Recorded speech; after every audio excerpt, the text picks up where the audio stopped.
Now we have defensive coordinator Jordan Lesley. Questions for Coach Lesley, Greg? So Jordan, the obvious one is bye week.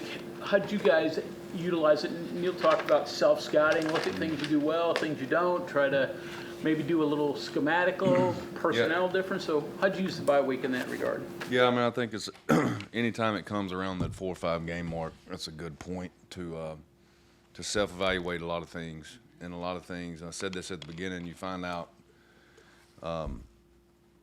especially, with rosters the way they are now, you find out in first what you can do and what you thought you could do, maybe that you couldn't. And so it gives you an opportunity to look at that, gives you an opportunity to look at how some things that continue to show up, or how you're being approached and attacked, and you try to address those things. And then there's always a fundamental side of things. You're trying to continuously improve. You're trying to bring guys, particularly ones that got here early, that have spring ball on their belt, that you're trying to evaluate if they're ready to help you. And so you get those guys a lot of reps. I thought it was a good week for us.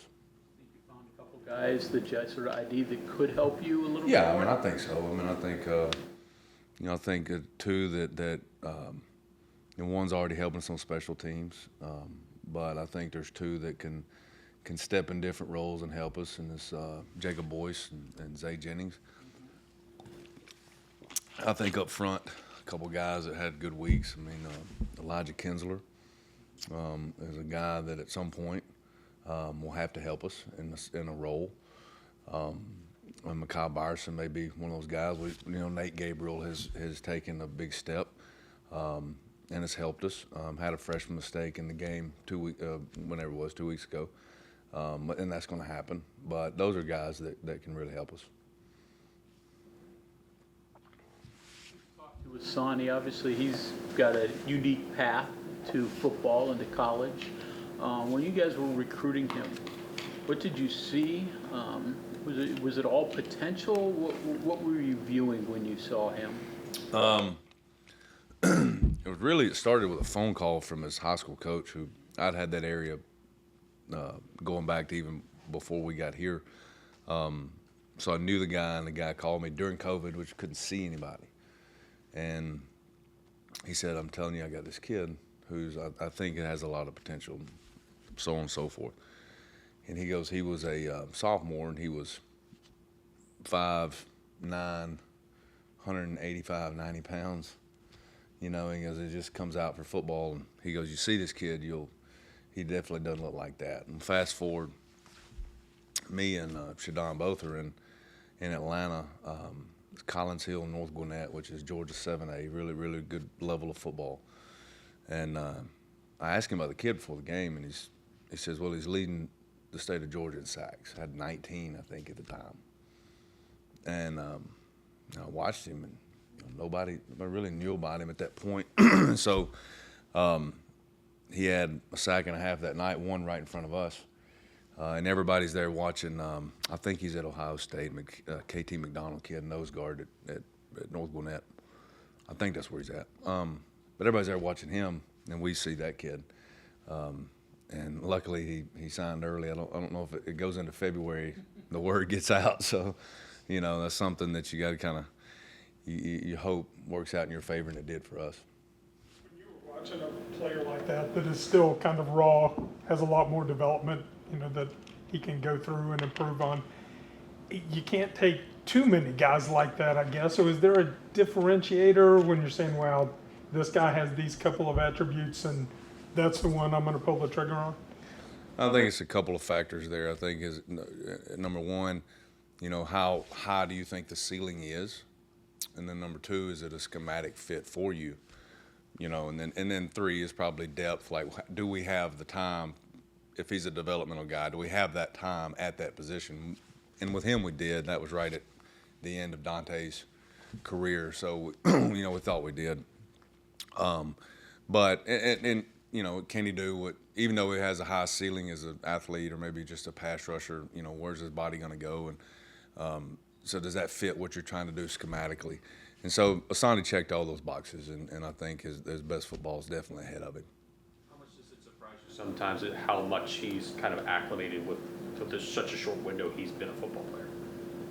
It doesn't surprise me at all. He's, anytime you're, Sonny was a soccer player, so he's extremely athletic, can run, and then you put the body and the size with it, and really it's unlucky for him. It's almost like it's untapped because he still hasn't had a full off-season weight room to where the strength really shows up. The athleticism has always showed up big time in the bowl game. Now we're playing catch up with the strength of his lower body and his upper body. So again, I think his best football is ahead of it. You have three guys in sort of that realm that didn't grow up traditional American football with Eddie V and Fatorma and him. Are there almost some positives that they didn't learn bad habits, or is it all negative because they have to catch up from not playing when they were 6 years old or whatever? I think sometimes it's a little bit of a catch-22. There's a lot of things that they don't know that American kids do know as far as how long they've played the game. So there's there's awareness factor there. But on the flip side of that, they also don't have any bad habits. They don't have any, random 7-on-7 coaches or whatever it is. They're a blank canvas, and we've seen that with Eddie V. It's kind of one of the things, and he just continued to learn and learn and learn. And I think the thing that Eddie has done better is understanding his weaknesses and playing against those or doing things to improve those, while still improving his strengths. He's really focused in the last 2 years on his weaknesses. And so that's the same thing with Fatorma. While he's been here, it's focusing on what were my weaknesses. We got you in a different position than what you were doing, so it benefits you. It helps those weaknesses more. And Hassan, he's in the early stages of figuring that out. Coach, where would you say now that you've had some time to watch film, the games are over, you had a week break, where would you say the state of the defense is now? The strengths, the weaknesses, the pass rush numbers obviously are way up. You're getting recognition for that, but pass defense was a major concern going into the Kansas game. Yeah, I mean, you go in and some things. It's just a game of football. Maybe they're not going the way you thought they would, or maybe some guys aren't playing the way that they obviously can, and you just have to adjust to. You see those as the game goes on. You don't want them to play out in games, especially big ones, but all right, it is what it is, and then you have to adjust. And we did. We adjusted a couple things in the Kansas game. We knew what the things that had showed up on film that were really, really hurting us. So we did a couple things to play against that. Well, when you do that, you're creating some other things, which, it's kind of like, well, hey, we're willing to, what are you willing to do to help this? That you're going to hurt from this. And so we just had to figure that out as we go. And then obviously that's a hard opponent to do that.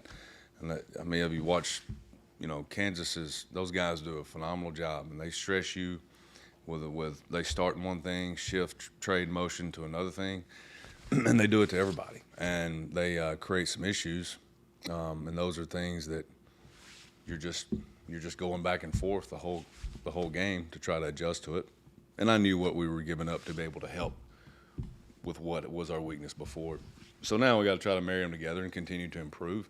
And that's just really where we are. And that's the way I look at it. Like, all right, so things didn't go the way you thought they were starting out. How can we get better and just focus on that? And can't look backwards, you just got to look forward. You got like Spells, for example, he got a lot more in the Kansas game. We're going to see more of a similar lineup, similar players. They're going to keep on getting more. Yeah, I mean, it's just, you go in and you start divvying up reps, and guys have to understand, like, either got to play better, do their job, whatever it is.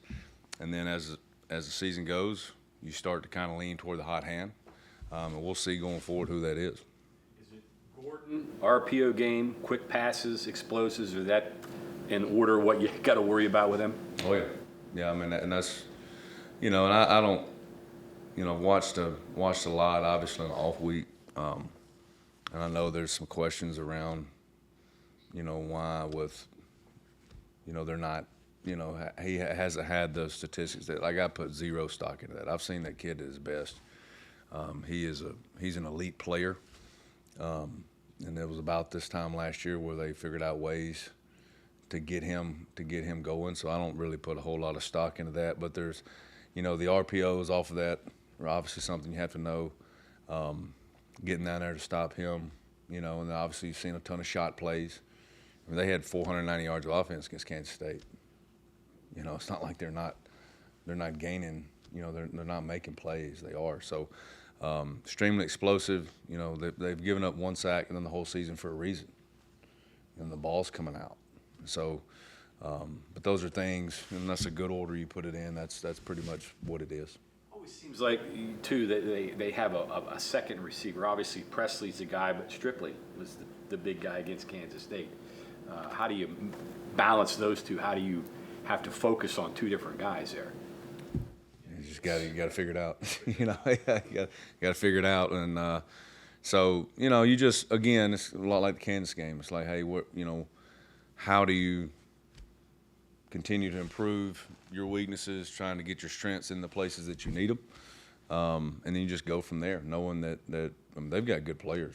There's no that's on video.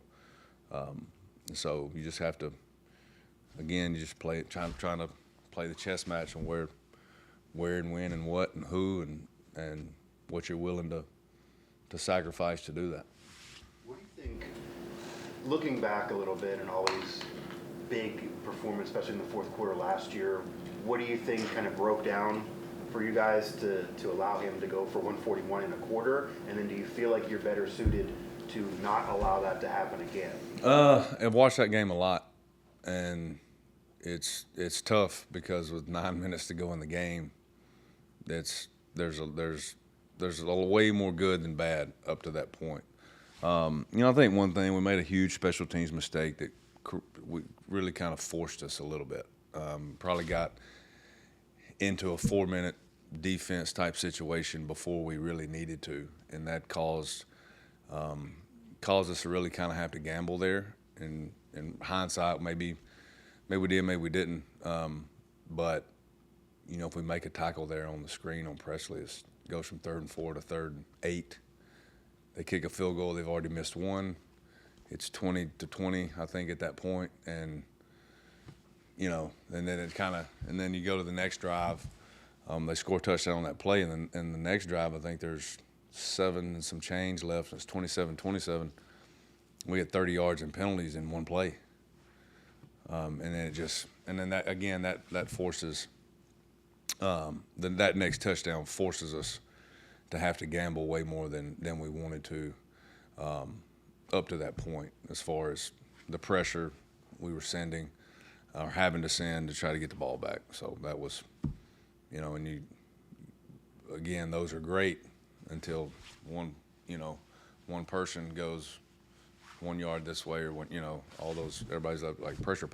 Well, that's great, but there's nobody in the middle of the field to try to make that happen. You better get him down the line, or otherwise, there it goes. And so that was something that, again, that mistake kind of forced us to gamble a little bit, probably before we needed to. You bring this up at all with your players this year? No. Don't worry about 24. How impactful is the loss of WVU then for your defense? You know, I think it's, you know, obviously his mentality, how he plays, what he brings to the table, the respect the guys have for him. You know, that is something that and just his strain and his effort. You know, I think I look back over those couple of games, there's probably a few more pressures and sacks in there just because of how he plays. And it's something we needed, but, you know, hey, it is what it is. And the people have to step up and step up in those roles, and maybe some a little bit before they're ready, but that's part of the game. I hate it for him more than anything, you know.